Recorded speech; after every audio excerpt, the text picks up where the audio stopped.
The webinar will begin shortly. Please remain on the line.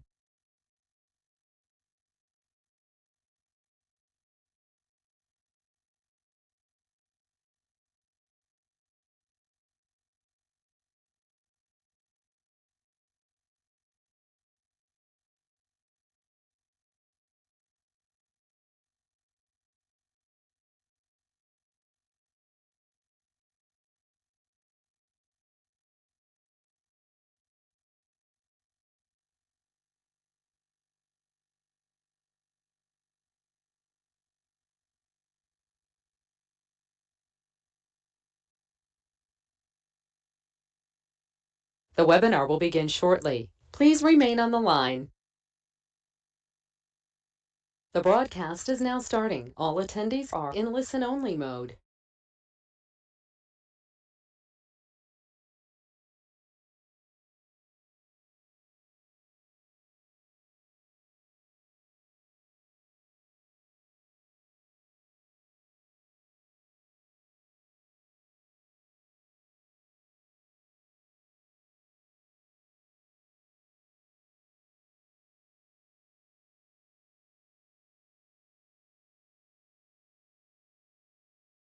Good evening, everyone. We'll be starting the webinar probably in another 5 minutes.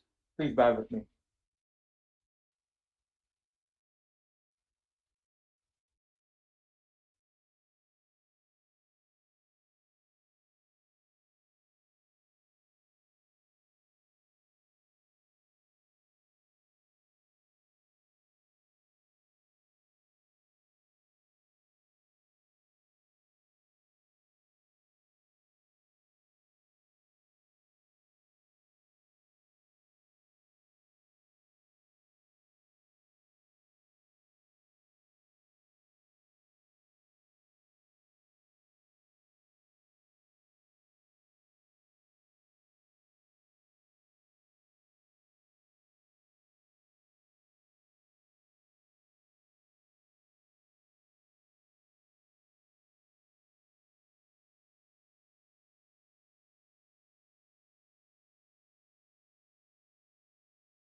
All right, let's start. Good evening, everyone. Welcome to the first edition of Maximize. Brought to you. Let's see if everyone's there. Okay, everyone's there. Let's start. Good evening, everyone. Welcome to the first edition of Maximize, brought to you by the Textile magazine in partnership with Indian Textpreneurs Federation. Maximize is a knowledge-sharing series that serves as an online platform for machinery manufacturers, component suppliers, and solution providers to connect with mills and textile industry professionals. In today's session, we have 4 companies, namely Cotton USA, SKF, GRUNDFOS, Hyosung, would be presenting their technology. By default, all the attendees, mic and webcam would be on mute. But if you have any specific question, please use the chat box to note down your question. We would share it with the speakers and they would reply to you after the show, after the webinar is over. So let's go to the first speaker.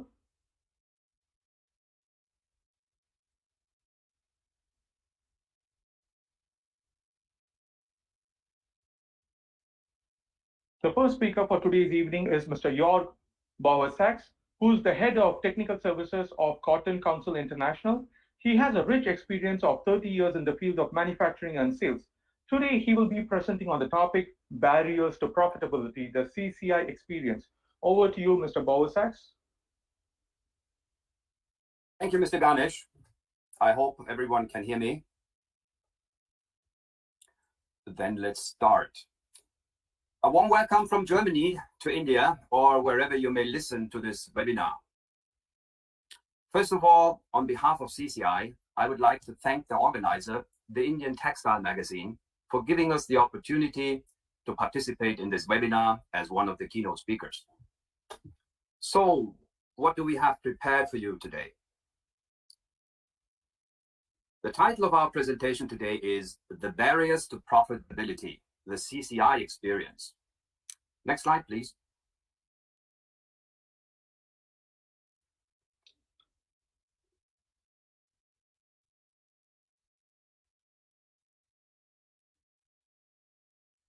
The ultimate goal of any company is to make money. So it's actually not about making yarn. The goal is not to produce just the best quality, mastering cost control, or running at high efficiencies. All that just helps to make money. Even if you have all these factors right, you may still struggle to make profits and eventually need to close the factory. The next slide, please. So, who are we? What is the CCI? Which is short for Cotton Council International. Mr. Ganesh, he mentioned it already. The vast majority of the audience certainly knows the CCI very well. Founded in 1956 as the export promotion arm of the National Cotton Council of America, today the CCI transformed to a reliable partner of all cotton processing mills in supporting the mills with their technical expertise. We recruited experts from the US, Germany, the UK, Turkey, China, India, who between them had almost 200 years of frontline experience running textile mills, companies, and consulting in over 55 countries. In the last 18 months, this team has had the opportunity to visit over 100 companies in Thailand, Pakistan, India, Bangladesh, Indonesia, Vietnam, and China, observing their operations and helping them to achieve a better performance and, as a result, higher profitability. My talk today is going to concentrate on the barriers to maximizing profitability that we have observed during these visits, even in mills where their management has thought that they may have already squeezed almost every ounce of profit from their operations. The next slide, please. This transformation mainly started in 2018 as CCI began to recruit a team of experienced textile experts, developing a program that would offer advice to customers of US upland cotton on how to get the best performance and value from the use of the US fiber. A number of research projects carried out by third-party independent consultants in 2017 and 2018 have clearly demonstrated the superior mill performance of the US fiber in the manufacture of knitted garments when compared with cottons from India, Brazil, West Africa, and the CIS. Not only had US fiber produced higher machine and labor productivity, but generated less waste at every process and produced far superior garment quality, and as a result, significant financial advantages over our competitors' fibers. The next slide, please.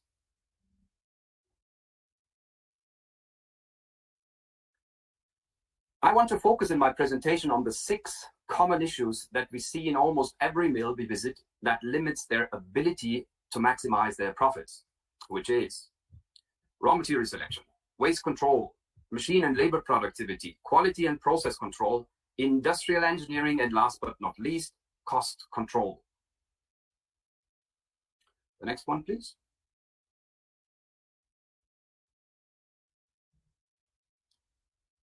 Independent research sponsored by CCI has repeatedly shown that price is not the criteria you should use to select your raw material. We constantly talk to our customers about the importance of the golden triangle when making their cotton purchasing decisions. What's the triangle? The triangle needs to contain members from ownership, finance, purchasing, and manufacturing. So we're just not members whose primary consideration is buying the cheapest raw material they can find. Mills need to develop a relationship with the merchants. The best mills that we visit buy from 1 or 2 merchants and have developed relationships over many years. The next one, please. In our experience, mills that put their cotton purchases out to a myriad of merchants every time and make their buying decision based on which merchant has the cheapest cotton pay a higher price in the end. The rule should be to become important to a few. Loyalty breeds loyalty. Raw material knowledge is power. Mills need to understand and use the data that the USDA provides for every bale of cotton. We visit mills who complain about white spots in dyed fabric, who are using cotton with micronair values that guarantee white spots. The next slide, please. Raw material can represent up to 70% of your total costs, which you know very well, depending on what articles you are producing. Therefore, it is obvious that raw material has the greatest impact on your profitability. CCI's sponsored independent research has shown the advantage of US cotton in terms of raw material utilization. We can say with confidence that US cotton runs better in your mill and creates less waste. The next one. Effective waste control is a micro, not a macro activity. You must control every stage of the process. You would be surprised at how many mills that we visit who know only how many total kgs of cotton they use to produce a total weight of yarn. They have no idea what amount of fibers they are losing at each stage of the process and the item that represents the major component of the manufacturing cost. If you don't know during which process you are losing fiber, how can you take the corrective action necessary to reduce your waste losses? An effective and accurate waste control system is the cornerstone of any profitable cotton spinning operation. The next one. With the relatively high capital cost of textile machinery, the need to maximize machine productivity is obvious. Where the cost of labor has historically been inexpensive, we have seen a tendency for companies to ignore the importance of labor productivity. Cheap labor can result in technical negligence. Instead of addressing technical challenges and issues, the temptation is to throw more people at those problems. This can be an expensive mistake. in terms of both yarn quality and cost. And the next slide, please. In the super competitive world of cotton spinning, quality is a given for survival. Control of the key aspects of every step of the process, the winding, is the foundation of world-class quality and creating the operating conditions to maximize productivity. The next one, please. We visit many mills that don't routinely measure the nap cleaning efficiency of their individual cards. Mills that don't measure the frequency and cause of stops per 1,000 spindle hours in the ring frame, and then expect that laboratory testing of yarn alone is sufficient to produce high quality yarns. But unfortunately, it's not. Mills that don't monitor individual spindle splicer strength and winding. Mills who complain to us about the difference in the data they receive from the USDA and their own testing results. But when the ambient conditions in their own laboratories are totally out of control, and in addition, the USDA recommended procedures for sampling and using the HVI and APHIS equipment are not followed.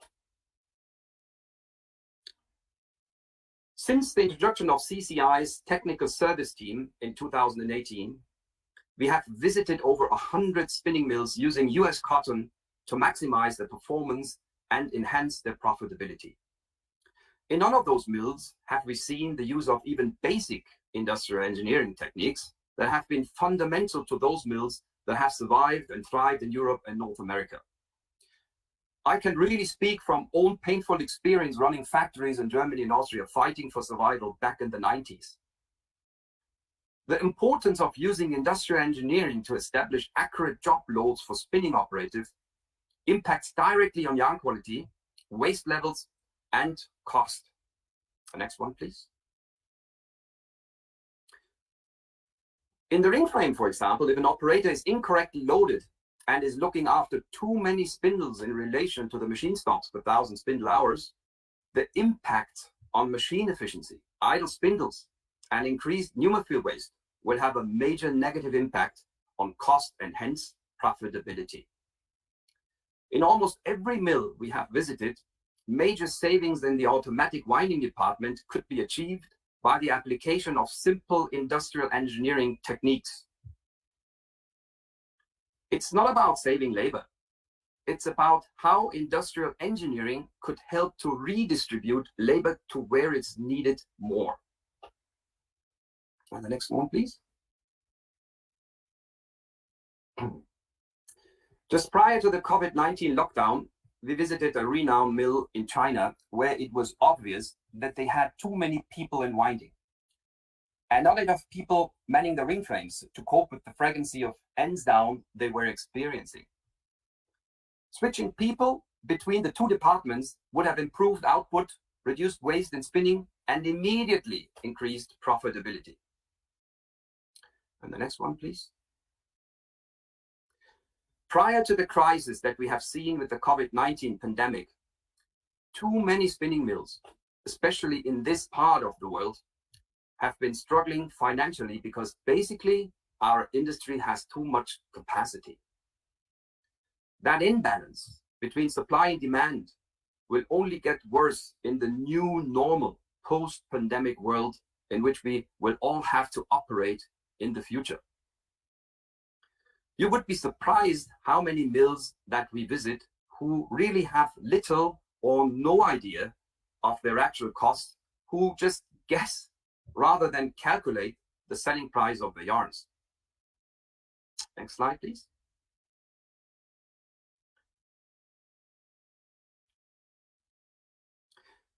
Mills that don't have the ability to analyze their product portfolio and understand which yarn counts make them money and which counts should be reduced or even eliminated from the manufacturing program. That's a very important point.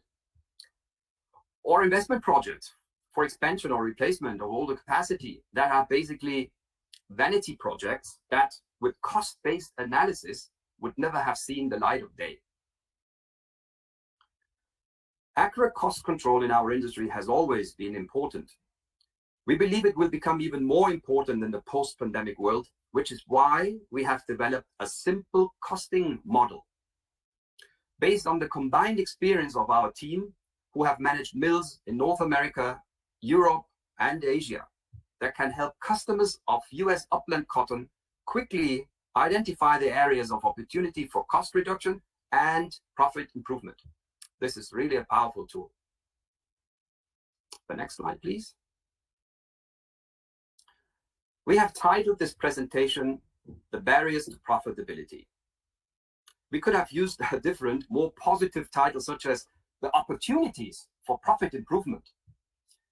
But we chose the title we did because unless the barriers we identify today are dismantled and or eliminated, the opportunities that exist will never be realized. We believe that only the best mills will survive in the post-pandemic world. Turning an average mill into a good mill is relatively easy, but turning a good mill into a great mill is hard work and requires the attention to detail, some of which we have described today. Our team at CCI is dedicated to helping the customers of US upland cotton. And here's the publicity. We believe the best cotton in the world to make that transition from good to great. So don't hesitate to contact us. Contact our representatives. Now I'm coming to the end. And here we have the next slide. Yes. So thank you for your attention and thank you for your business. And oh, I'm sorry, here's one last thing. If you have questions, and we hope you do, please send them to the organizer, the Textile magazine, along with your email address, or even better, please send them to our Indian CCI representative, Mr. Piyush Narang. Mr. Piyush's email address would be pnarang@cotton.org, pnarang@cotton.org. And now thanks again and enjoy the rest of the webinar. Thank you. Thank you, Mr. Bosax, for that wonderful presentation. Our next speaker is from SKF India. SKF is a brand that no one needs any introduction in this audience. Mr. Vijay Apte is the General Manager in charge of Engineering and R&D Technical Services at SKF India. And he's going to be presenting on the topic, Optimize Equipment Reliability and Profitability using SKF Solutions. A little introduction about Mr. Apte. Mr. Apte has over 31 years of experience as a functional expert in the field of maintenance. Vijay is also an SKF certified Six Sigma Green Belt and has delivered more than 25,000 hours of professional training. All right, over to you, Mr. Apte. Just a minute, let me start your presentation. Yep.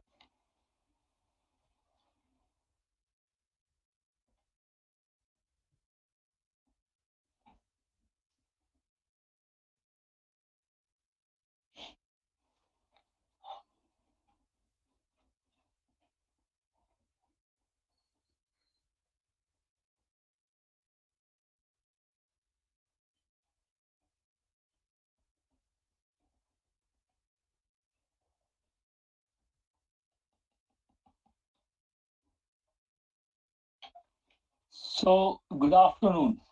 I'm Vijay Apte, and in fact, thanks, Mr.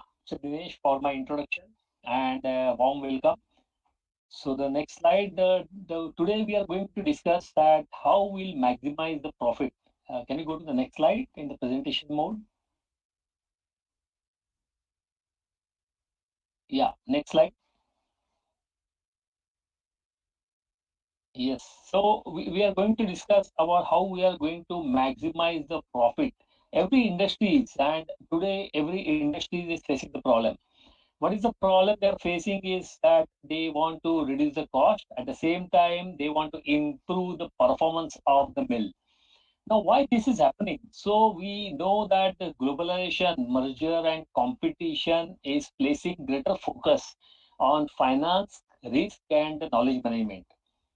If you go to the next point, can you click more on that? Sorry, yeah.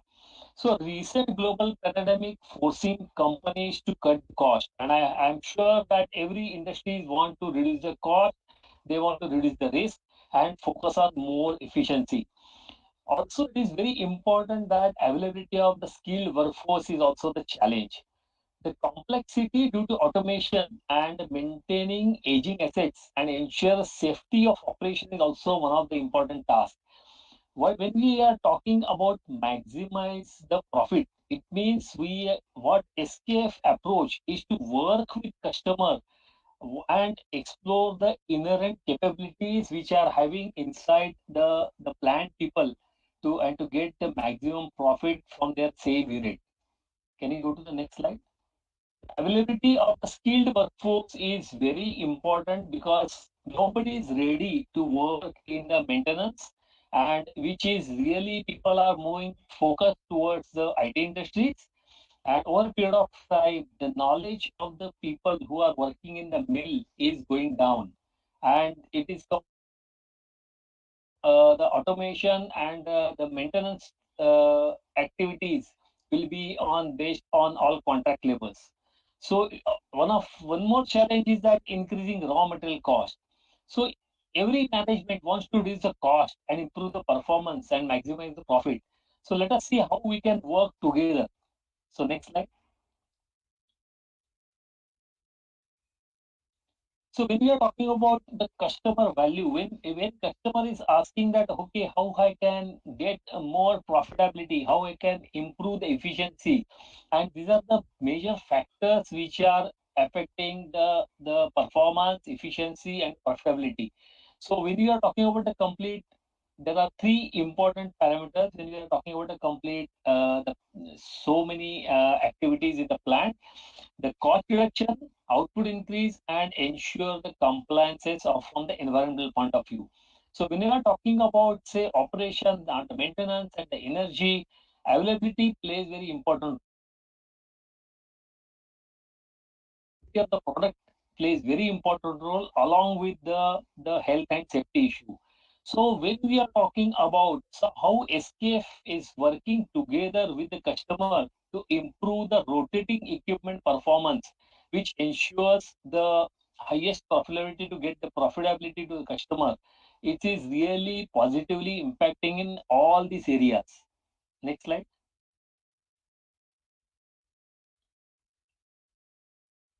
So when we are talking about rotating equipment performance, it means what exactly is the expectation from customer. When I'm asking customer what is the, when I'm asking what is the high profit to him, high efficiency to him, it means he's saying that his assets should reach the technical end of life with trouble-free operation.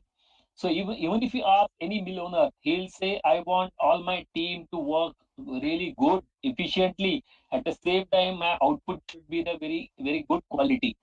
So when you are talking about this is called trouble-free operation. It means the highest reliability. Unfortunately, even if you ask the India or even global team, and if you ask somebody that what is the reliability of my plant or my equipments or my section, people are really happy to say that okay, my reliability of my plant is 80%, and they are happy to say about this, right? But my question always to the team that if you are going by flight, say from Mumbai to Delhi, and if you say the reliability of my flight is 80%, can you board? I am sure nobody will board in the flight. And here we are probably saying that the reliability is 80%, we are happy. And at the end of the year, we are saying that, oh, I am not getting the good profitability, my efficiency is going down. And this exactly SKF wants to work together to saying that it is improving the performance of all rotating equipments. Next slide.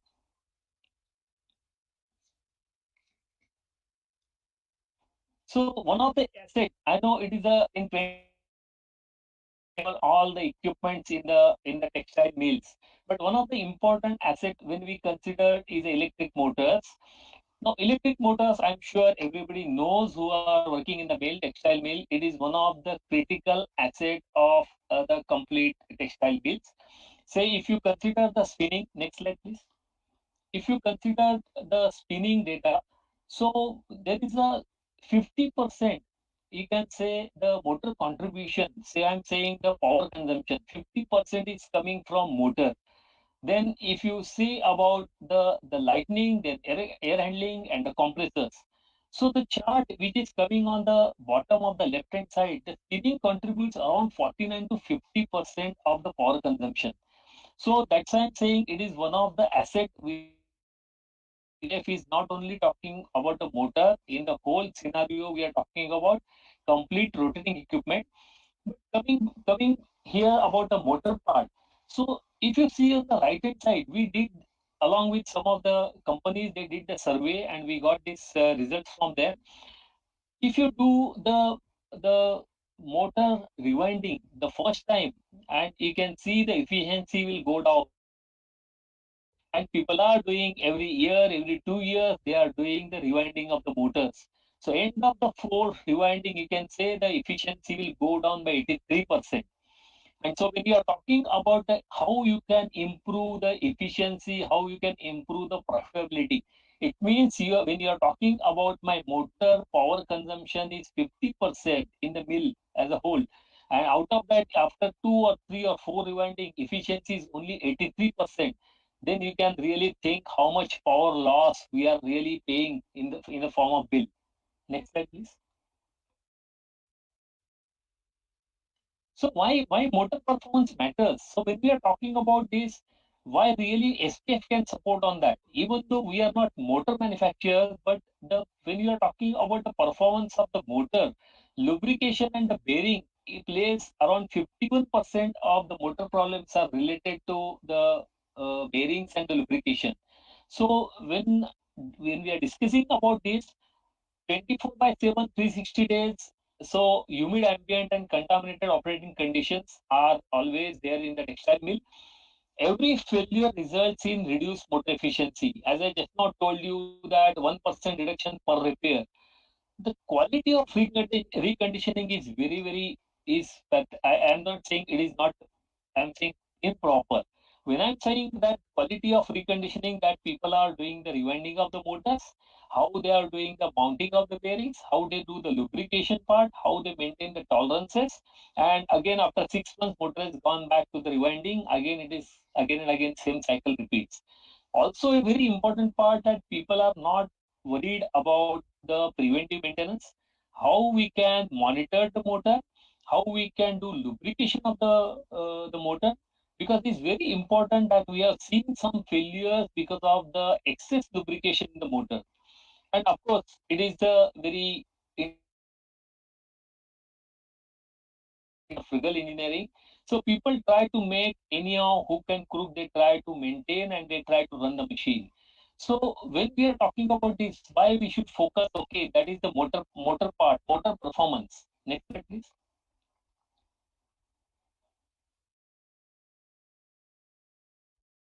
Yeah, next slide. Yeah. So what is we lack here is the reliable data to make the informed decision. Now, this is the typical cost impact, and this is the actual data my colleague has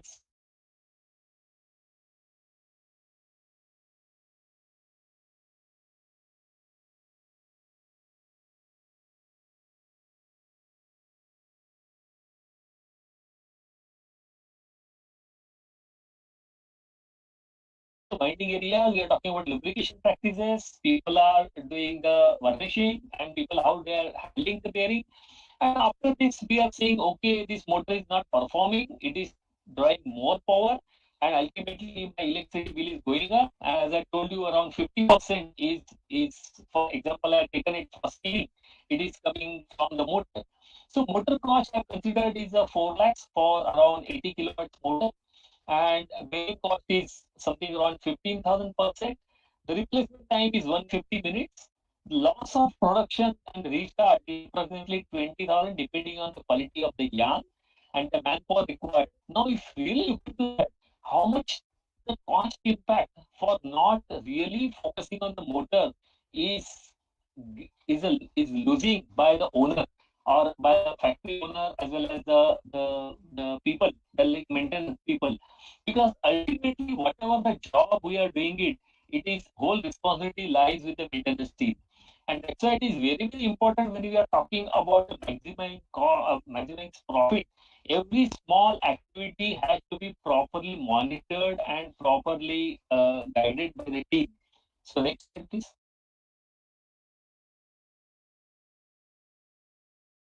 Next slide, please.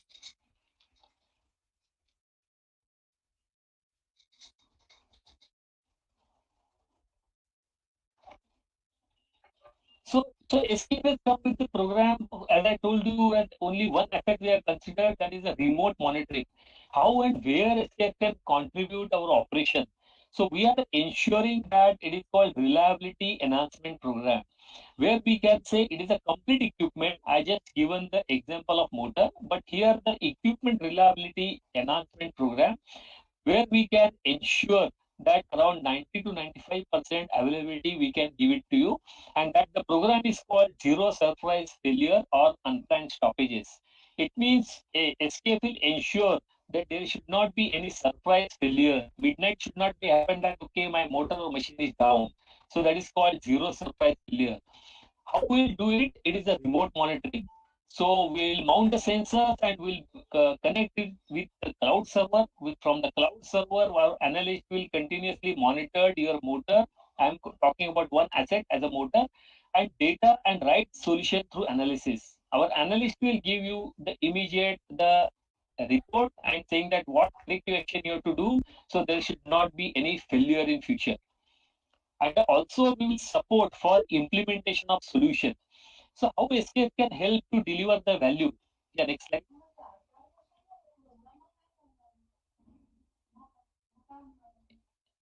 Yeah, so how SKF can help customer to maximize rotating equipments, and that exactly we are talking about the concept called rotating equipment performance.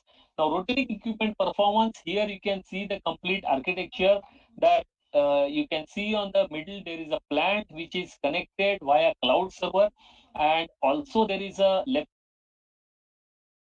sensor where the operator can collect the data and send it. He will get quick results on that. So left hand side top you can see that is a called ODR, operator driven reliability. Even we are saying that operator is very important who can drive the reliability. There are some critical assets which can be monitored via our cloud server. You can see on the down we can see that is that is called remote diagnostic center, where we can download your vibration report and signals, and we'll analyze and we'll send you the corrective action what should be, so that there should not be recurrence of the problem. Yeah, next slide.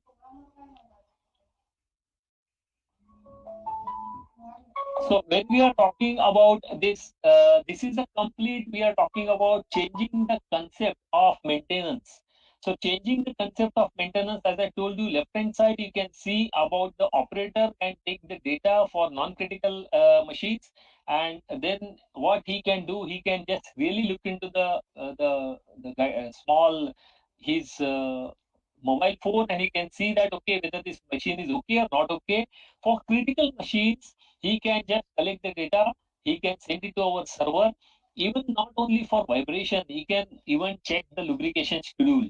And this is very, very important, that which is really, when I'm saying around 50% of the motor problems are related to bearings and lubrication.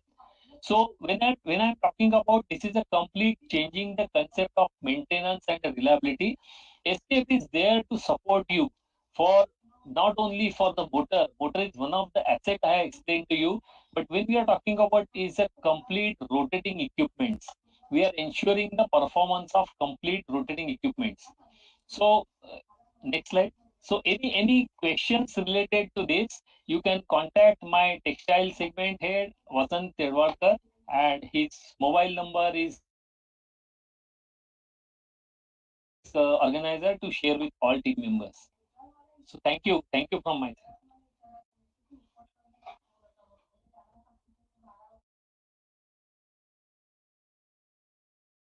Thanks for Mr. Apte for the presentation on bearings and SKF. It was very useful for a lot of mill owners out there. Now, the third session is presented by a company which is actually not a core textile company, but a company that is providing critical solutions to the textile ecosystem. The brand is none other than GRUNDFOS pumps. There are two representatives from GRUNDFOS pumps today, Mr. Krishna Kumar Venkrapati, who is the Deputy Manager of Technical Support, and Mr. Srinivasan Mohan Raj, who is the Deputy Manager Sales. The topics they will be discussing is to how to ensure trouble-free operation for flow makers and oxidizing ditch, and a case study about their GRUNDFOS BMS pumps. Off to you, Mr. Krishna Kumar. Thank you, Ganesh. Hope I'm audible to all. And firstly, I would like to start the session by thanking the Textile Magazine team for providing us an opportunity to connect everyone through this online session. My slides are coming.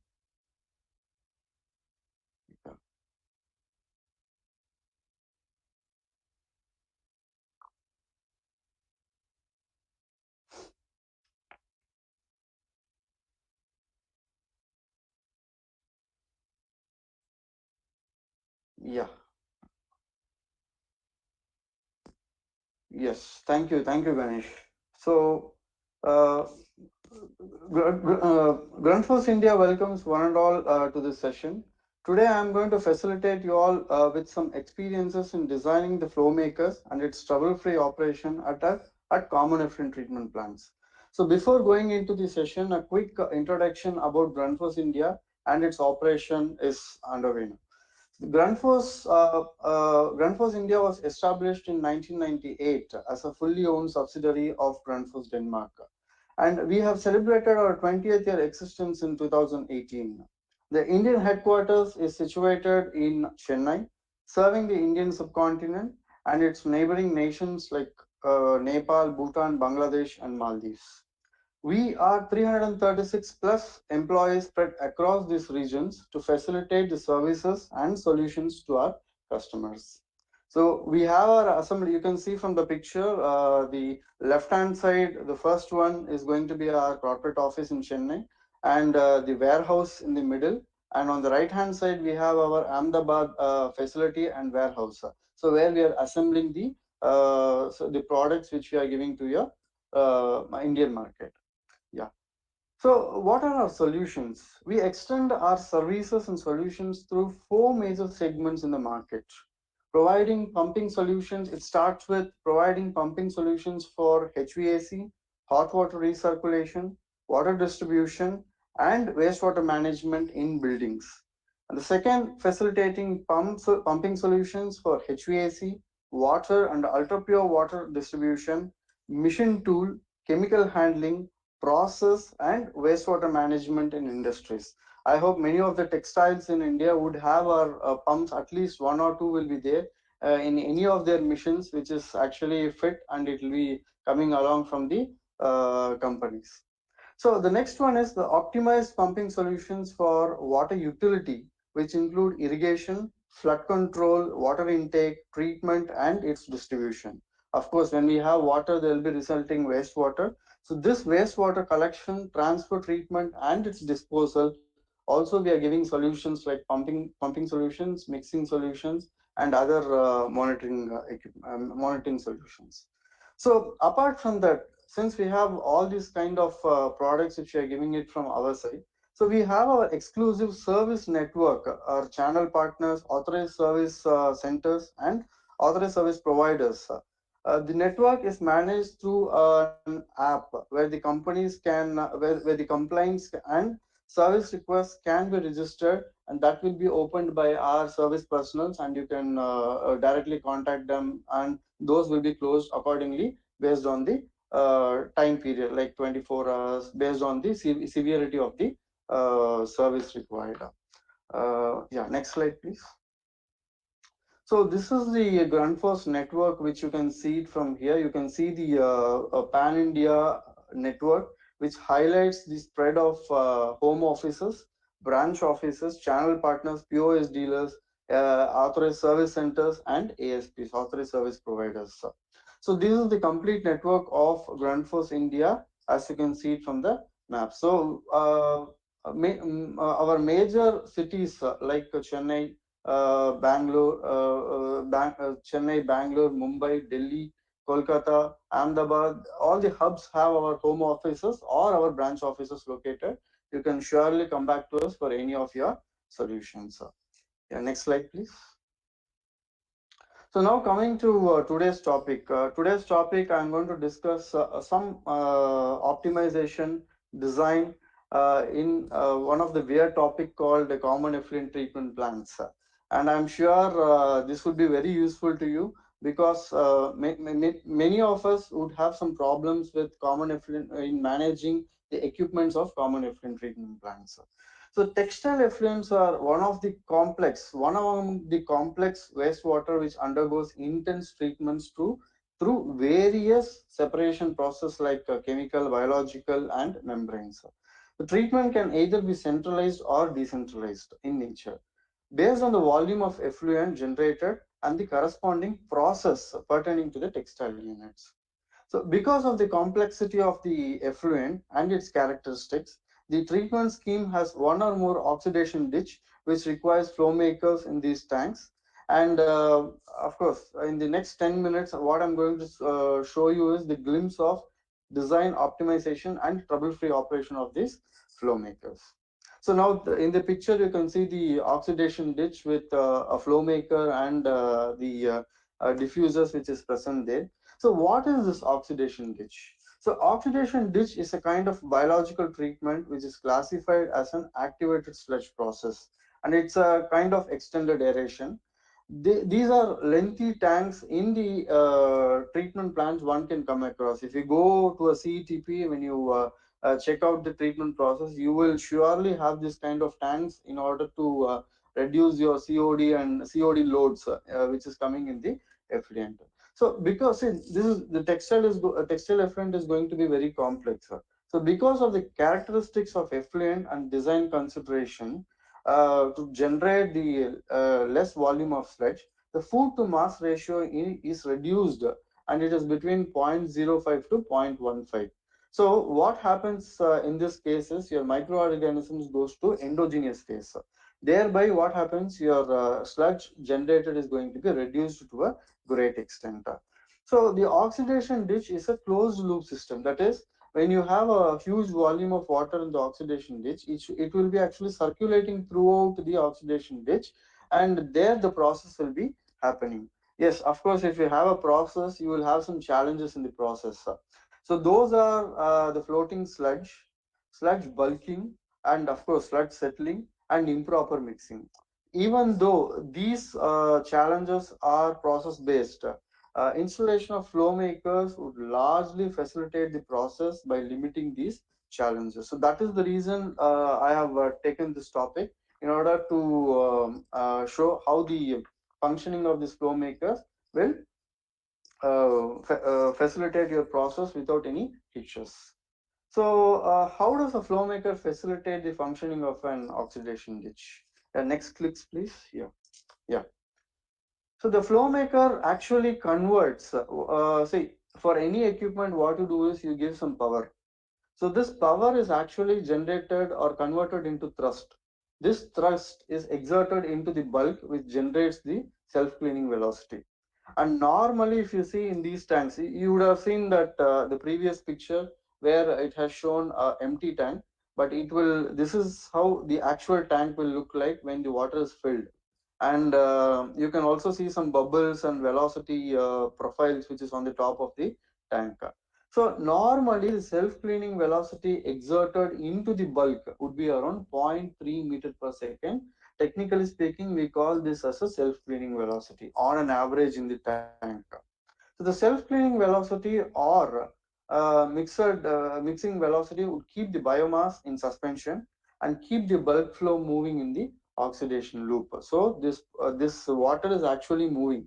So when you see, it will have a very slow motion and it will go around the tank, and it's a closed loop system. So now here, the quantity of flow makers, its positioning would avoid dead zones in the tank, eradicate sludge settling. Next clicks, please. Yes, yeah. You can see the dead zone. You can see the dark pictures in the dead zone in the tank. What these flow makers will do is it will actually avoid these dead zones in the tank, and that will actually it will not allow any sludge or microorganisms to settle down in the floor, and it will keep everything in motion. So thereby what happens, the biomass is in suspension in homogenized condition, avoid dead zone and eradicate sludge settling. So this is the idea of a flow maker. So SFG flow makers, when I'm talking about the flow makers, the range which we have, we call our flow makers as SFG, that is submersible flow makers gear driven. So it is manufactured at Hungary, Europe, and the range which we have it from we have is from zero point 0.7 kilowatts to 8 kilowatt, and the thrust given by each zero point 0.7 kilowatt is going to be 665 Newton, and on the higher side the 8 kilowatt gear driven flow maker is going to be around 6570 Newton. So this is by one flow maker, and based on the geometry of the tank, the quantities will be decided with our configurator and with our experience. If you see the material of the flow maker, it is going to be built with a CI epoxy CI motor cover, on which we have about a 450 micrometer of epoxy coating, and the blades are made up of polyurethane resin with either CI or SS reinforcement. So this is going to be the construction of our range, which we have it at GRUNDFOS. So this is as such how the flow maker is going to be used in the process, and how the biomass will be kept in suspension, and this is how the tanks will be healthy in your treatment plant. Next slide, please. So when I'm talking about the design, the design should be optimized. Otherwise, what happens is you will be either undersizing the flow makers or oversizing the flow makers. So how do we arrive at the quantity, rating, and positioning of the flow makers? First, we need to take care of the geometry. We need to take all the dimensions of the oxidation loop. And of course, the oxidation, there are certain processes where you don't have aeration, and the process are there with aeration. So the one, the round checkered plate one is called aeration. That is how it will look like. And there are some tanks without aeration also. So the first thing you need to check is the application of the flow makers in the process. It is going to be only flow making, pushing the bulk, or it is also going to homogenize, or that mixing velocity is required. So then the tank geometry, especially your length, breadth, water level, and freeboard, aeration length especially, and aeration flow rate in meter cube per hour, solid consistency. So when I'm talking about the sludge, when I'm talking about the biomass, everything will give some consistency to the effluent. So that is actually denoted in percentage. So this has to be noted before designing your oxidation ditch. And of course, the influent of the tank and overflow of the overflow orientation. So next clip, please. Yeah. So based on the tank geometry, solid concentration in percentage, air flow rate per channel, and the area covered by aeration, we arrive at the criterion called required thrust. Okay, based on that, the quantity of the flow makers will be fixed. So you can see from maybe from the two different pictures. On the right hand side down, you have a square oxidation loop, and the previous one was little curved one. Go back, Ganesh. Yeah, yeah, correct. Yeah. Yeah, the next, fine. Yeah. So you can see the geometry here. So based on the arrangement of aeration, based on the bend, radius, and all those things, all the geometry, and the width of the channel. So your quantity will be selected, and the flow makers will be positioned accordingly based on the tank, the channel width. Say if the width is going to be around 7 to 8 meters, maybe one flow maker will be placed in each channel.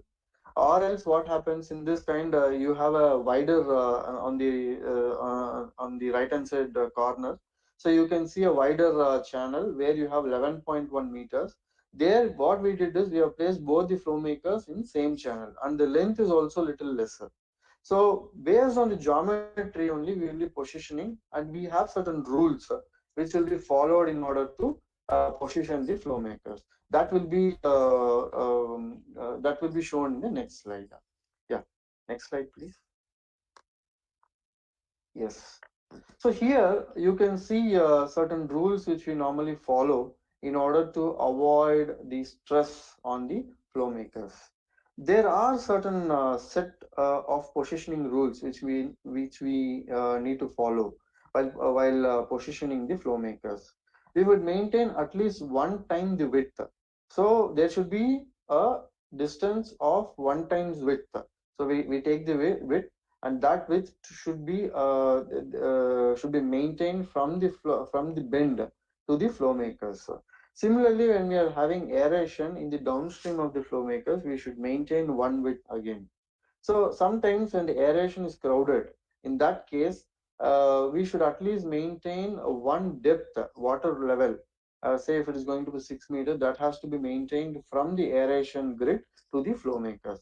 I know this is going to be a little difficult in remembering certain numbers, and we are there to design the flow makers for your oxidation ditch. This is just only for to show you that this is how we actually design a flow maker for a trouble-free operation. And when you don't maintain this required distances, what happens is, the next click, please. Yeah. Yeah. So when you don't maintain the required distance from aeration grid to flow makers, or from the bend to the flow makers, you can see the stress. On the left hand side corner you have a picture. There you can see the stress, because these flow makers are going to push the bulk. Okay, and that bulk will have exert lot of stress, and when the water is coming through the bends, it will actually attain some velocity, gain some velocity. That will directly come and hit the flow maker. That will create a lot of stress, and this will create the vibrations in the flow makers, and it will also overload the motor, and consequently your flow makers may fail. And similarly, when you're seeing on the right hand side, when the flow maker is placed very close to the bubbles, there will be a tree effect where the air bubbles will come back to the flow maker, and that will also cause vibrations and overloading of the motor. So hence positioning rules have to be followed in order to facilitate smooth functioning of the functioning of installed flow makers. Yeah, there are some modeling aids also available. Yeah, you can see certain modeling aids here, and this we call it as computational fluid dynamics. So what we do is, when the tank geometry is not favorable to position the flow makers through the set of rules, or there can be certain problems like hindrances and all those things, because the required thrust will be generated based on the losses due to bends, losses due to hindrances, losses due to aeration. So all these things will be considered in the design of our flow makers. So when you think it is little complex in the design, then we can go for a computational fluid dynamic analysis, where we'll be mimicking your tank exactly, and we'll be seeing certain velocities at different water level. You can see from this picture the horizontal slice in 0.3 meter above the tank floor, and you can also see 1.8 meter above the tank floor, and you can also see the bulk cross section near the flow makers. So this kind of studies also can be done with a very nominal cost, which we are doing it, and we are giving solutions to the textile, the CETPs. And recently we have supplied some of the flow makers to the textile, the CETPs in Tirupur, by doing all this CFD analysis. And of course, trouble-free operation is possible only when we have an optimized design of flow makers, and also its operation monitoring and regular maintenance has to be taken care. So when you see these points, the flow maker has to be installed rigidly. And I have seen many installation where the flow maker has a little shaky foot or something like that. You can see on the right hand side, where you have the foot flow maker and the full installation axles with the lifting chain. So when when the 2 foot on both sides is not firmly put on the concrete with anchor bolts, what happens is, because of the bulk flow and the huge volume, the flow makers will have vibrations. All these things will in turn damage your propellers or your motor. I mean, the motor may get overload. So that is the reason the Flowmaker must be installed rigidly through proper set of accessories and ensure correct positioning. Of course, the lifting chain has to be dedicatedly installed for one Flowmaker. You cannot actually go for a smaller, you cannot use the same lifting equipment for both the smaller Flowmaker and a little bigger one. So what happens, the weight will vary and the center of gravity will vary again. That will actually damage your propellers. And the flow maker must never be hung. I have also again seen when I go for site, they actually hang the flow makers to the lifting cable, lifting wire. That should not happen in any case, because what happens is when you hang the flow makers, the weight of the flow makers will actually break the lifting wire, and it will cause problems during maintenance. And when you are talking about the startup, either the flow makers has to be installed with soft starter or VFD, and this many of them are not following because this is going to have a very less RPM, less than 100, and it is going to when it is going to start, it consumes it has a very high starting torque, so that will actually have a jerk on the equipment. So when you have a soft starter or VFD, the start will be very slow, steady, and it will not cause any harm to the flow makers and to your process. And of course, the flow makers should have certain built-in sensors like thermal switch, water and oil sensor, in order to monitor the water ingress into the oil. So all these things should be connected to a relay, which we give it from our side, and you need to just fix it in your panel. So we are giving a comprehensive solution also with flow makers and panel. But if at all you have an existing panel, we give our flow makers. You need to just put that monitoring unit into your panel, and you can monitor all the functioning of the sensor. Everything can be monitored through the monitoring units. And of course, there should be some regular maintenance for flow makers, like oil check, and the oil should be changed every 2 years, and there should be a regular checkup for 6 months on the oil. Of course, if you have this water and oil sensor monitoring properly, then you don't need a problem. It will actually give you a sense of the quality of the oil. Otherwise, you have to go for proper oil check. So with all these things, with all this proper design and proper installation, operation, and maintenance, much of your troubles, which you can see it in the operation of flow makers, you can eradicate it, and the process will not be disturbed in any case. And thank you for this opportunity. Yeah.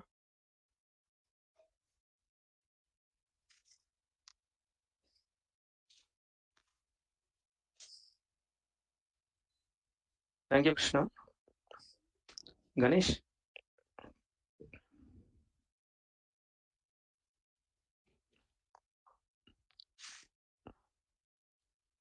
Ganesh? Hello, this is Dinesh now. Yeah. Okay, good evening to all. A warm welcome to all of you for this online webinar. So I'm Srinivasan Mohanraj, Deputy Manager Sales from GRUNDFOS India. Okay, now it is visible too. Hope I am audible to all of you. Okay. So today I'm going to present a case study on energy savings in 5th stage RO using GRUNDFOS BMS pumps and energy recovery systems. So let's see how to optimize the energy savings with GRUNDFOS solutions offering. Next slide, please. So before going to the main topic, I want you to take through a typical effluent treatment, textile effluent treatment process. So if you see the process flow, we are taking a water for dyeing process, and we are getting a effluent as a output of a dyeing process. So we are treating this effluent, raw effluent, in different stages, like pre-treatment, reverse osmosis, and evaporation, to recover the maximum amount of fresh water and final product as salts to reuse. So if you see the different stages of treatment, after RO treatment, we have a process called MVR, that is mechanical vapor recompression process. So which plays a very vital role in rigid water or rigid water treatment, which requires high energy and steam. So it's a very expensive process, and it has their own challenges like frequent breakdown and maintenance challenges. So which may lead to your plant shutdown and production losses. So when you compare to RO treatment, it is around 7 to 8 times costlier than RO treatment. So to minimize this operating cost and other maintenance challenges in MVR, fifth stage RO is evolving as an alternate solution nowadays to reduce our OPEX. So let's see what is the benefits of fifth stage RO. Next slide, please.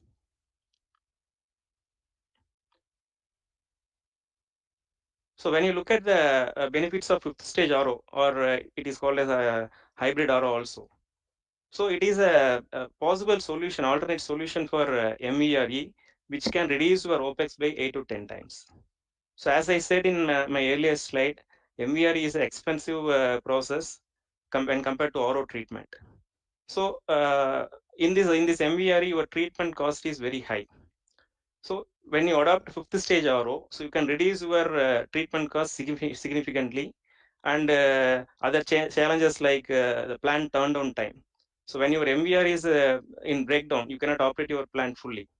So to minimize these challenges, so we can go for fifth stage RO. So you can reduce your turnaround time to the maximum extent with uninterrupted plant operation. So your dependency on MVRE will come down. And one more indirect benefit, if you see when you adopt for fifth stage RO, you can get more concentrated brine, which can be reused for your dyeing process. So that is also one of the indirect benefit when you go for fifth stage RO. So basically, fifth stage RO requires high pressure pumps and membranes, ranges from 60 bar to 120 bar. Let's see how GRUNDFOS can support for optimized treatment process with our new BMS range of pumps and energy recovery systems. Next slide, please. So this is our new BMS pumps. So this is basically a booster systems for high pressure applications, basically for reverse osmosis and filtration, ultrafiltration, and nanofiltration applications. So these booster systems offer a high system efficiency in which pump is directly coupled to a permanent magnet and asynchronous motor with high-speed motors, which has a premium efficiency. So you can optimize your pump performance, and you can have a better energy savings when compared to a conventional pumping solutions.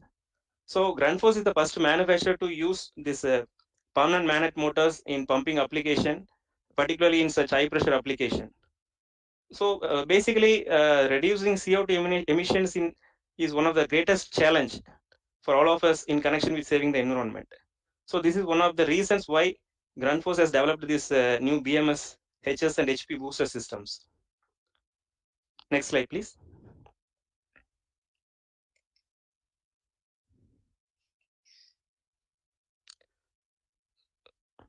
So let's have a look at the pump set, BMS pump set. If you see all the critical components in this pump set, like all wetted parts in the pump set is made up of super duplex stainless steel. So which is suitable for aggressive liquids like high TDS effluent water and seawater, etc.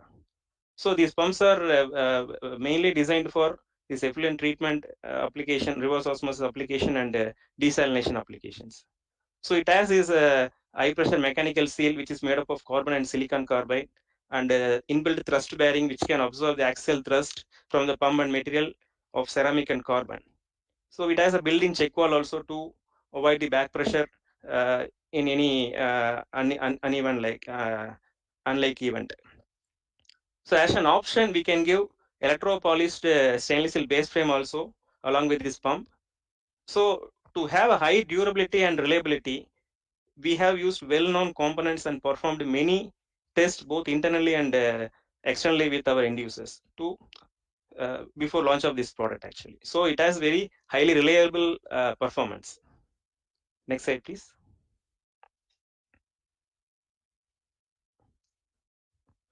So this is a basic single train fifth stage RO setup, with the BMS HS pump.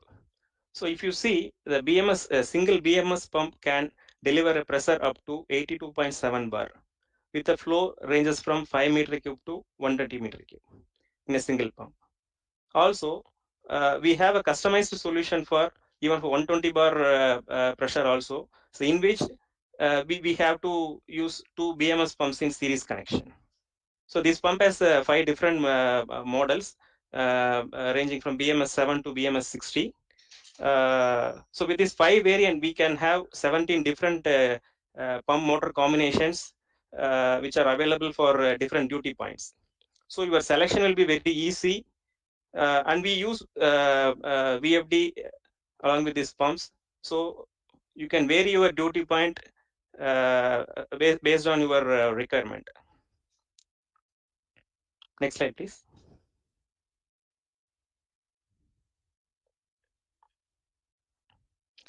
Next, so let's have a look at a BMS pump with energy recovery systems.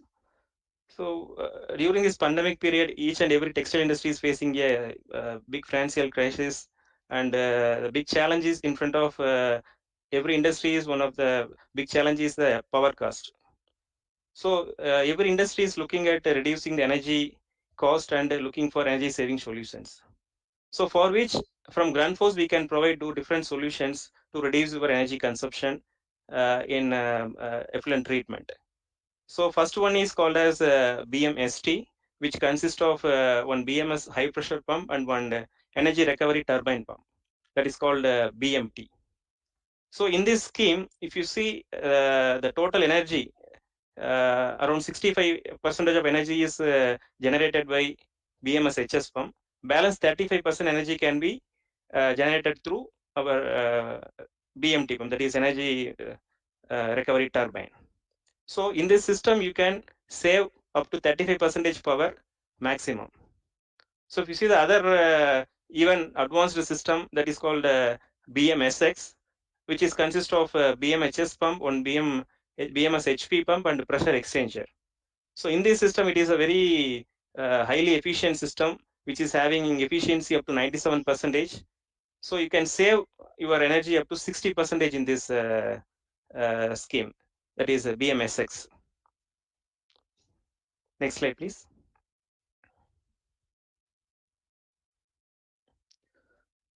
So this is the energy comparison study between the conventional horizontal multi-stage pump versus our BMS and BMS with energy recovery systems. So this study is made for a capacity of 40 meter cube at 75 bar pressure with a 40% recovery, considering a 40% recovery. So if you see the one-to-one comparison between the conventional horizontal multi-stage pump and the BMS pump, you can have minimum of 16 to 17% energy saving straight away. But even if you go for an advanced system like BMST and BMXX, you can save up to 52%. In BMST, your savings is around 33%. If you go for BMSX system, you can save up to 52%. So your payback also will be very less. It is between 1 year to 2 year only, and so this is a highly efficient system actually.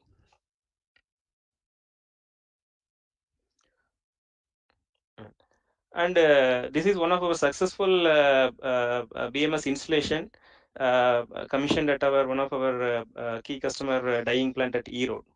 So this plant has a capacity of 30 meter cube at 80 bar pressure. So in there are 2 stages of treatment is there. So in first stage we used our BMS HS pump, that is BMS 17-22 model with 85 kilowatt motor. For this pump, the feed flow is 30 meter cube and it is delivering 60 bar pressure in the first stage. So we are getting 9 meter cube as a recovery and 21 meter cube as a reject flow with the 59 bar. Like after your membrane pass, we are getting around 58 to 59 bar as a reject pressure with 21 meter cube flow. So that reject energy is taken directly to the next pump in the next stage, that is BM 17-40 model. So which can take maximum of 60 bar inlet pressure. The pump has has a capacity of taking maximum of 60 bar inlet pressure. In this case, it is only 59 bar. So that 59 bar is directly given to this BM pump with a flow of 21 meter cube, and it is again boosting another 20 bar pressure. So the total as a total skid, this skid is operating at 80 bar pressure, and customer is getting a 50% recovery. So they are feeding through 30 meter cube flow, and they are getting 15 meter cube as a reject and 50 meter cube as a permit. So the total energy consumption of this system is 92 kilowatt. So if you see the energy saving here, we can save we saved around 20 kilowatt when compared to a conventional system actually. So in this we are recovering the reject energy, and we are using it in the second stage. So this is one of the most efficient system. So similarly, we can go for energy recovery systems like energy recovery turbine and pressure exchanger systems. So that's all from my end. Thank you to all.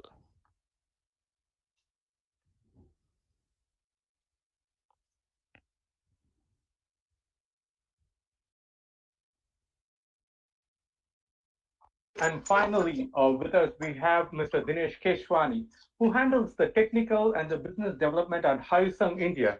Dinesh is a textile graduate with more than 27 years of experience in the textile industry. And today he's here to present with us the unique solutions offered by Hyosung Creora to the textile industry. You can start, Dinesh, your presentation.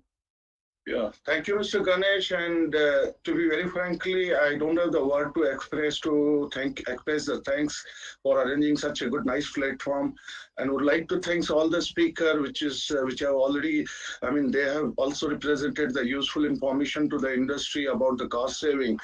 So for our subject is concerned, it is maybe not exactly the engineering solution, but the textile raw material solution. And I would request Mr. Ganesh to have the presentation on the board so I can move ahead for the part.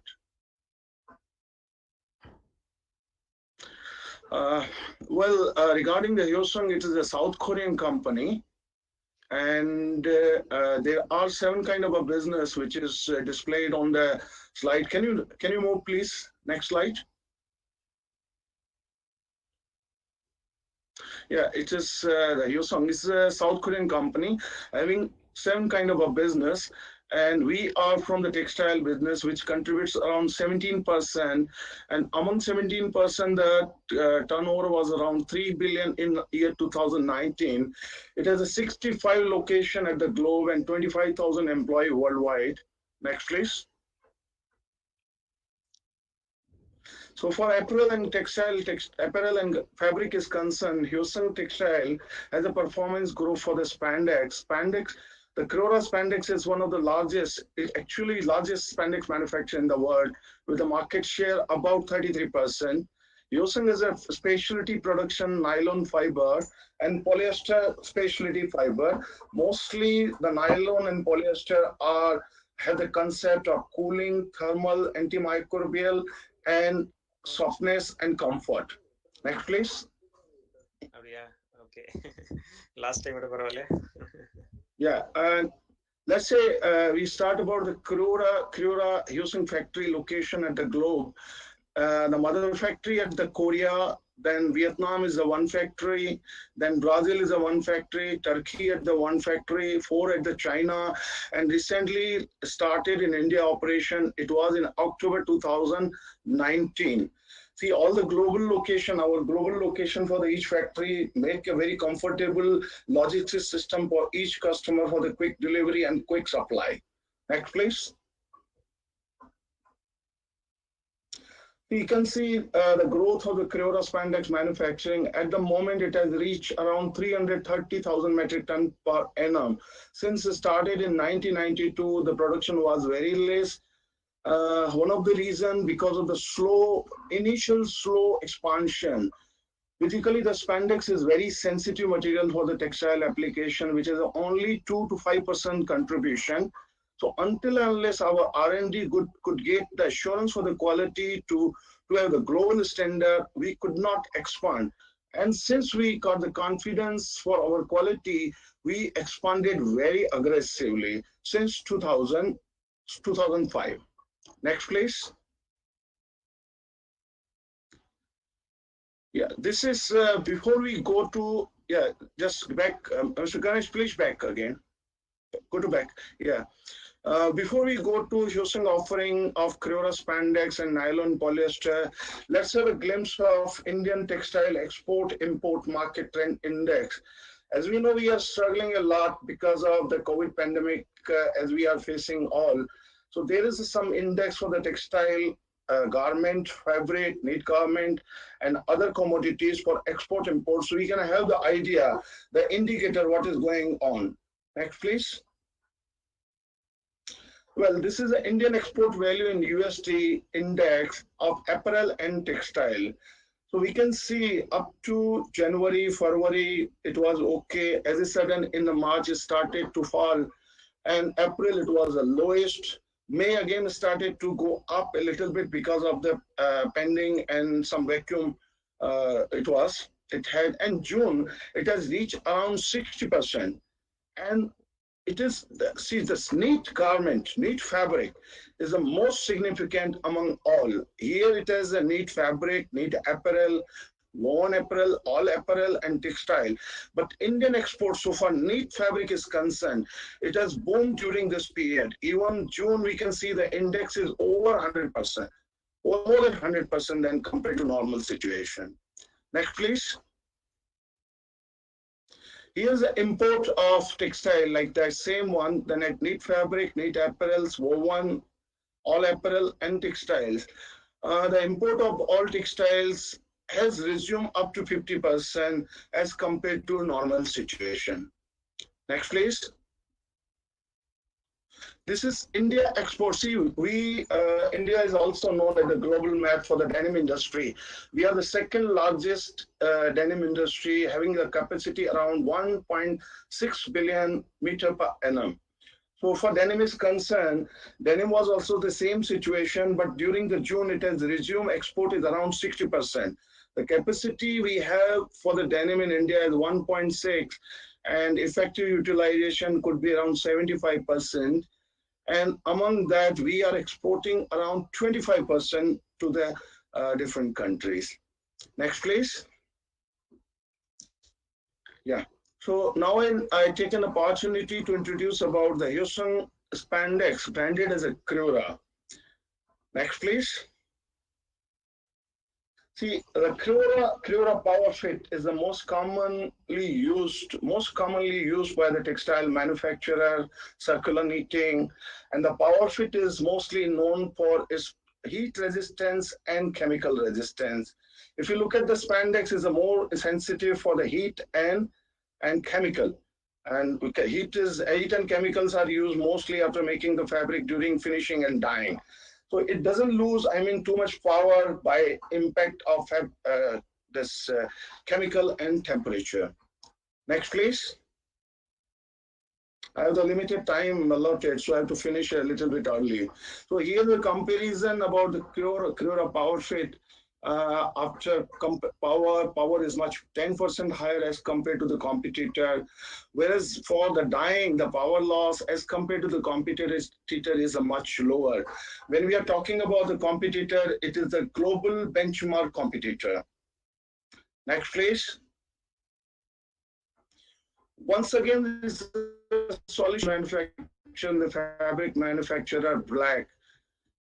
Usually Black is usually this white spandex for the knit application or other application. It be when stretch, the green through is visible on the surface when wearing. But the black, if used, it will give the solidity, no green through, and the garment looks is very beautiful, and it maintains the stretch body fit beauty again. Next, please. See, here you can see how the green through is avoided by using the black. There is a black, Creora black, there is no white spot in the shocks, and below it there is a white spandex, which is all clearly visible for the white spot. Next, please. So again, now it's come for the fresh. It is a functional spandex. the percentage in the garment could vary from 5 to 9%, and it has a function to deodorize effect. So next, please, I will present some comparison by the Japanese Kaken standard and the Creora Fresh into the nylon and Creora Fresh into the polyester. We can see the standard by ammonia, acetic acid, isoric acid, and nominal. So here, all the standards are above as standard by all this performance is achieved better than Kaken standard in case of nylon, in case of polyester. Next, please. So this is again a functional Creora spandex color plus. It's a dyeable spandex. Usually the spandex is not dyeable, but the Hyosung Creora is having the function to be dyed. And that dyeability function can again avoid the green through and make the fabric and garment more solid, better fastness. Next, please. We can see the white spandex used and the color plus is used. We can see the dyeing affinity and the solidity and of the fiber. And below the slide, there are color plus and regular. We can see in the regular, there is an opaque color spandex, which is not dyed, whereas above it is the color plus, which has a dyeability. And one more, the dyeability technique is by the Hyosung Special Technical Dyeing people from the headquarters of our Creora headquarters. They give the solution to the customer for the spandex dyeability. Next, please. Well, this is Hyosung. Again, the spandex, as I said you, they're very sensitive to the chemical. Whereas the chlorine is to be very sensitive and again deteriorate the power of spandex. Here's a Hyosung usually used for the swimwear where the high content of the chlorine. And one more, it is the choice of the customer because as we know the denim, which is used for the feeding by the hypochlorite, it's a customer's choice to opt the Hyosung and check the performance, take a trial test, and check the power after heavy chlorine wash. Next slide, please. Yeah, Hyosung, this is some performance under the 7 pH and 3.5 ppm chlorine, and the chlorine. Creora Hyosung maintain the better performance so far power is concerned, even at the chlorinated water. Next, please. This is ActiveFit, a solution for the outdoor garment. I mean, mostly for use for the sportswear like cycling, running, tennis. And as we know, the sun rays emit some UV light, and that UV light also affect the performance of the spandex to lose the power and stretchability. But it has a UV resistance against the sunlight. Even we have experienced sometime the garment when dried into the open sunlight, it loses some stretch. So the ActiveFit has a function to have the better UV resistance to maintain the recovery and the power and better stretch performance of the garment. Next, please. This is again the comparison of UV resistance, the Creora ActiveFit, Creora Normal, Competitor, and Competitor 2, where the recovery is better maintained with the UV resistance under the UV light or UV rays. Next, please. Yeah, this is again the Creora Shield. This is again the functional for the antimicrobial. Next slide, please.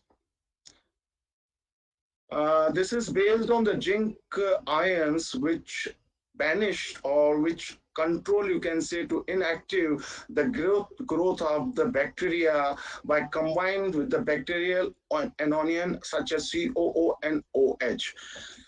So this is again a solution for the Creora spandex for the customer. Well, before finishing this Creora spandex, I come to the polyester nylon.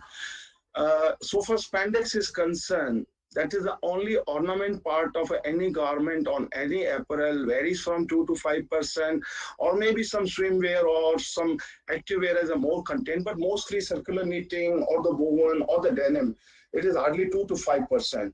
So it decides the future of the garment. And we know how much it is critical for the garment delivery. Once the fabric is made in 30 days after procurement of the yarn, then garment is made in 30 days. Deliveries are so tight to reach to the outlet. So the performance of the spandex is very, very important. And ultimately, it is the cost saving to have the right product at first time. Anyway, next please. Well, again, there is a basket of nylon and polyester specialty, as we explained about the Hyosung at the beginning of the show. And so for polyester and nylon is concerned, the concept of cooling, thermal, and moisture management and softness like that. So here is the aero cool, which has a concept for the quick absorption and fast drying. The mechanism is to absorb the liquid from the skin and then evaporate to the atmosphere. There are some functional test data below the right-hand side of the slide. You can see, and later on, if you have the interest, can discuss separately through Textile magazine. Next one. Next, please. These are some brands already opted. Okay. Yeah, these are the some brands like Phil's, Fry, Dice, who have already opted the Aero Cool to make the garment in their outlet. Next, please. See, Aero Light. This is again C-shaped. It's a light material, very light material. Again, having the function of ultra quick wicking, soft touch, and comfort fit. Next, please. See, Aero Light is a comparison, again, ultra quicking, lightweight, and soft touch. There are three functions which is compared against the regular and Aero Light.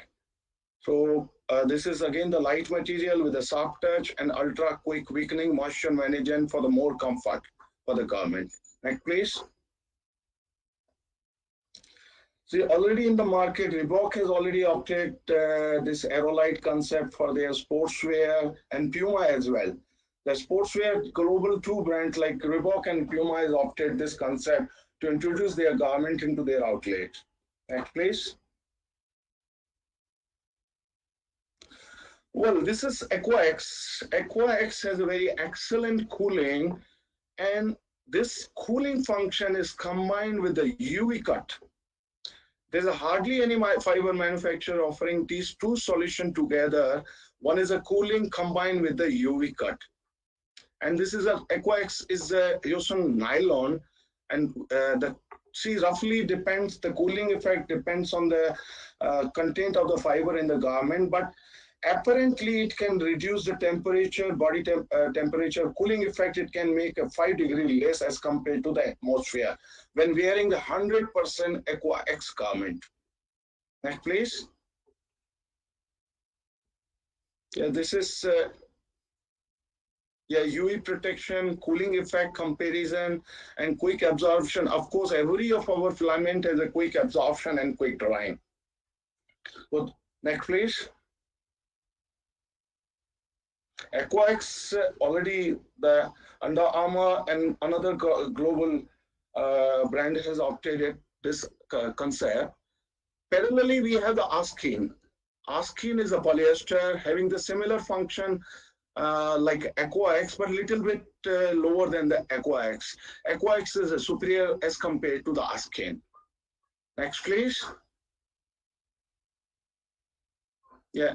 Now this is the thermal concept aero heat. And this is again reducing, it takes the heat from the atmosphere during the winter and transmit it to the body to have the better thermal comfort. Next, please. See, the taste matter, how much it is effective by the thermal. Apparently, white content around 27%. In a garment, it can generate a warmth of around 3 to 5 degrees, which is very effective. Subject to content in a garment, like let's say 50% or 100%, warmth can be increased to have the better comfort during the winter. Next, please. Yeah, this is again, this Uniqlo has already opted this Aero Heat for their garmenting. And another good brands also Super Dry as well. Next, please. This is the aero silver, again antimicrobial. Okay, so this is a silver-based theory. I mean, to control the bacterial growth and having the good hygiene product. Next, please. Maintaining the freshness. This is a function of antimicrobial aero silver, how it function and reduce the antimicrobial to keep the fresh. Next, please. Well, Kotna is of course a polyester, but the mechanism of this fiber during the manufacturing by technology is made to have the feel like cotton. We can see the slide how the mechanism works and give the cotton-like effect and soft touch. Next, please. So Victoria, Sports, Fills, and again Eider, they have already opted this Kotna concept for their garment.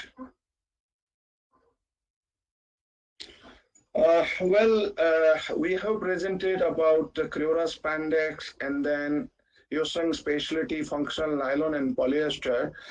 Well, the thing is moving towards sustainable nowadays, and every new generation wants to know what they are consuming, whether it's a nutrition for the earth or not. If it is a raw material, if it is a process, or when it is disposed. So what we say is C2C, cradle to cradle. So Hyosung has a sustainable solution for spandex as well nylon as well for the polyester. Next, please. Well, so far spandex is concerned, the Hyosung has already developed the Creora recycled polyester named by Regain. Well, this development is done end of last year or earlier of last year. And one more, this is the pre-consumed waste 100% recycled pre-consumer yarn as compared to other offering like 25% or 30%. So this is the brief manufacturing, how the waste is collected, chopped into the small, and then again dissolved to make the polymerization to make the yarn, spandex yarn. Next, please.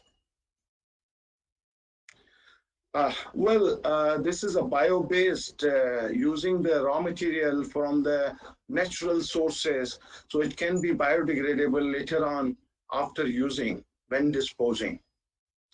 Well, this is still under development. We have already developed, but until unless it is suitable for the application, commercial application, it cannot be. So there are trials, and shortly it will come to the for the application textile.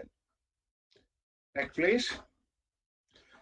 Well, this EcoSoft spandex, usually when we go for the heat setting of the spandex, the temperature used at the stenter for the final finishing or before finishing is around 190 degree or 200 degree with a dwell time varies from 45 to 55 seconds. Whereas the EcoSoft is offering the solution to reduce the temperature at least by 20 degree, which is a very big energy saving and maintaining the sustainability in favor of planet to save the environment. Next, please. So this is again some low heat settable spandex power. Yeah, by heat setting, low heat setting and something, it is not compromising the power and anything.